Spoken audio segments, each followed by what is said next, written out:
Guess what's most important before you set off on a ride? As a rider or a pillion, as a racetrack rider or a city rider, regardless of the motorcycle's capacity, its ability to go fast, its classification in the sport, super sport, road, naked, cruiser, whatever category you may choose to own a motorcycle of. And this video is going to talk about all my gear, everything that I have from day one till today. And I thought it to be appropriate to make a video of exactly that before I start sharing videos of me riding about. So without wasting too much time, meet the first helmet I ever had. Not ever, but one of the first few helmets that I owned. It's an RJ's. I bought this from my brother's store in Pune, India, and I paid about 5,000 rupees for it, which is just short of 100 US dollars in today's time. It's made in Australia. It is a Snell certified DOT approved helmet, and by God's grace, I have not had any crashes wearing this. I used to ride an R15 back in the day. It was a yellow bike and 150cc, very similar looking to the R series of the R6 and the R1.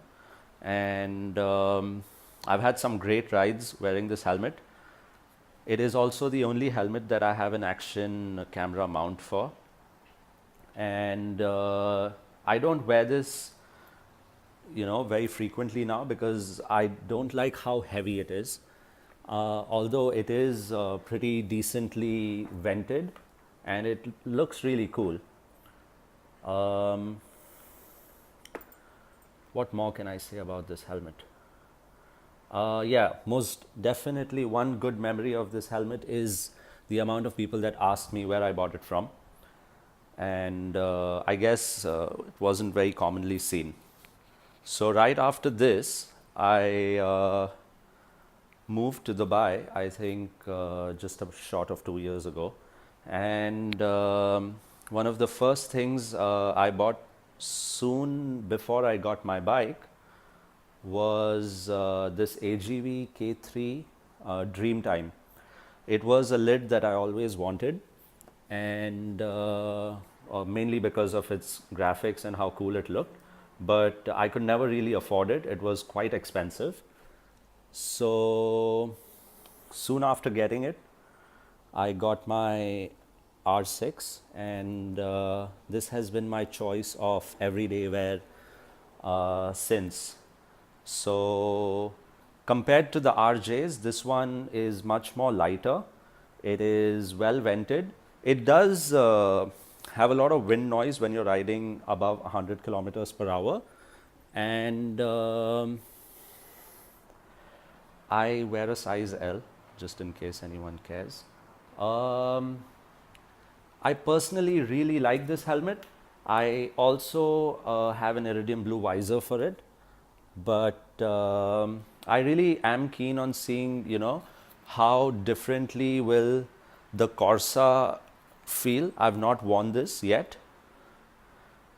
It is the AGV Corsa Sole Luna. It is probably the most expensive helmet in my collection. And as you can see, it's still got its tags in place. And this, unlike the K3, is made in Italy. The K3 is made in China. I don't really think that takes away any of its safety aspects. And yeah, I personally love this helmet, and I hope that the day I ride on track, I will be wearing this. So pretty good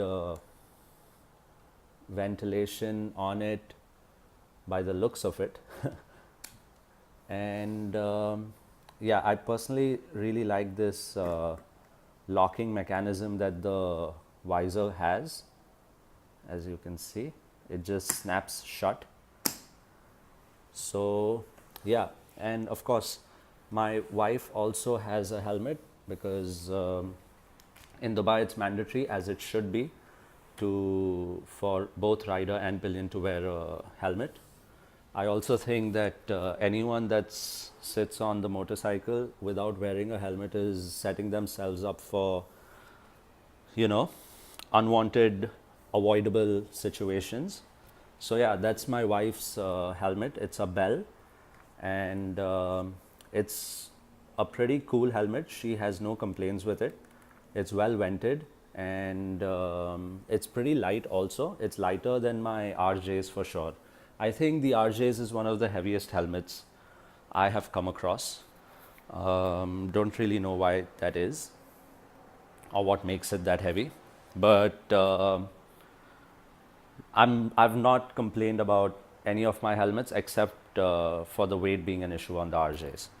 Moving along, these are the gloves that I wear on a semi-daily basis. There are times when I avoid wearing a glove altogether, and I'm slowly getting used to riding with the gloves on. So there are days like, I think if I'm riding on a daily basis, I wear a glove like 5 out of 7 days a week, which is not so bad for someone who's never worn a glove. So these are the Alpine Star GP Pro. These were actually a gift from my brother, and they're a pretty cool style. I think it's known as a gauntlet style of glove.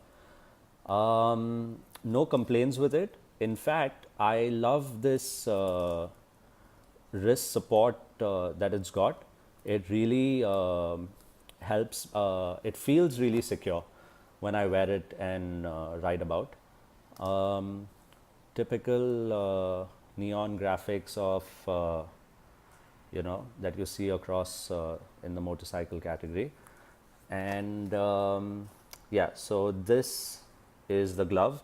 I do prefer an AGV Dainese combination. Like, I like Dainese everything, but I haven't yet come across a pair of Dainese gloves that I would love to buy, and I really don't want the Rossi replica gloves. I do like those, but I don't know, never fancied it.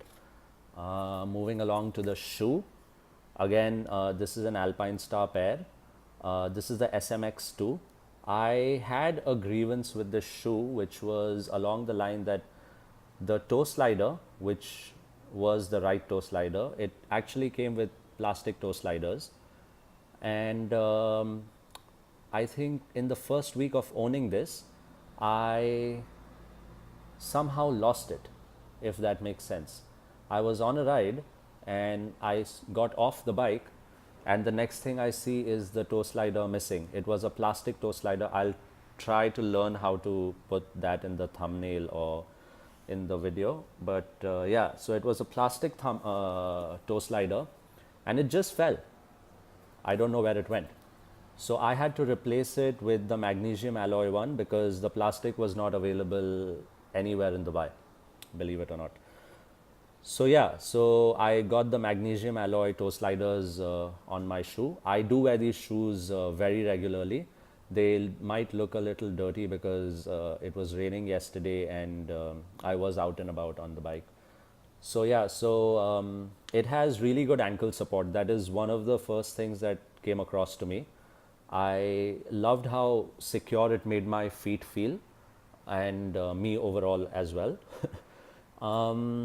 Good fit. I do think that the ankle exposure is a little too deep.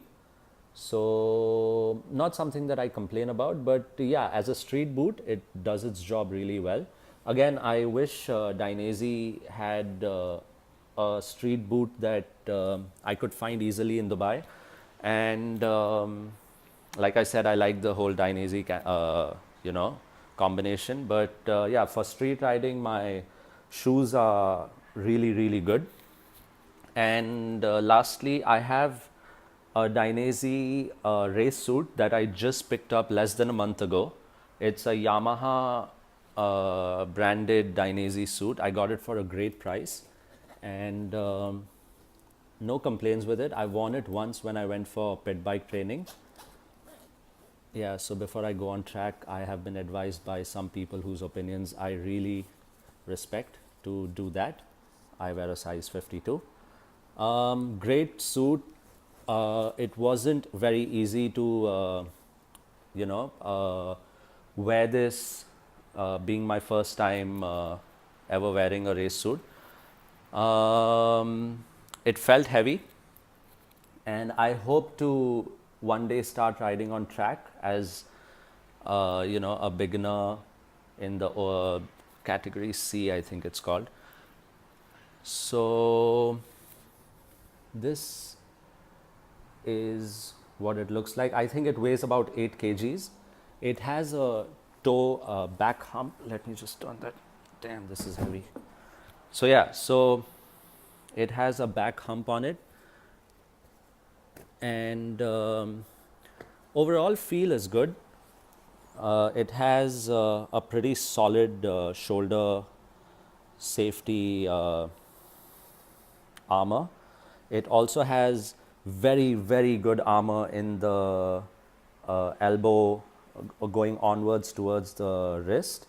And I think I have not felt how safe can be till I wore this, and how safe my knees felt.